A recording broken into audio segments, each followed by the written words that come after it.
Hello brother. ఈ నెల 19వ తారీఖున జరగబోయే OD match Rohit Sharma and Kohli కలిసి ఆడబోతున్నారు. ఇది రోహిత్ శర్మకి తన 500వ ఇంటర్నేషనల్ క్రికెట్ మ్యాచ్ కానుంది.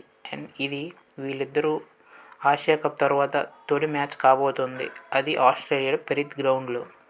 ఈ విషయం యావత్ క్రికెట్ ఫ్యాన్స్కి ఆనందం కలిగించే విషయం కానుంది. ఎందుకంటే ఆల్రెడీ ఈ ఇద్దరు బ్యాట్స్మెన్స్ కూడా T20 అండ్ అలానే టెస్ట్ మ్యాచెస్కి గుడ్ బై చెప్పేస్తున్నారు.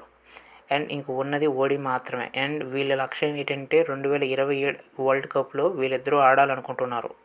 దీనికి BCA అండ్ కోచెస్ ఒప్పుకోవడం లేదు. అండ్ వీళ్ళిద్దరి యొక్క పర్ఫార్మెన్స్ కూడా పూర్గా ఉంటుంది అని తీసేద్దామని చూస్తున్నారు. సో వీళ్ళిద్దరూ చాలానే ఈ అక్టోబర్ జరగబోయే ఈ మ్యాచ్కి చాలా సన్నద్ధం చేసుకుని ఉన్నారు. గౌతమ్ గంభీర్ అయితే ఏకంగా సీనియర్ ప్లేయర్స్ ఉండడం వల్ల జూనియర్ ప్లేయర్స్కి ఇబ్బందిగా ఉంటుందనేసి సీనియర్ ప్లేయర్స్ అయిన రవీంద్ర జడేజా అలానే విరాట్ కోహ్లీ, రోహిత్ శర్మని రిటైర్డ్ అవ్వమని అంటూ తన వైఖరి కనిపిస్తూ ఉంటుంది.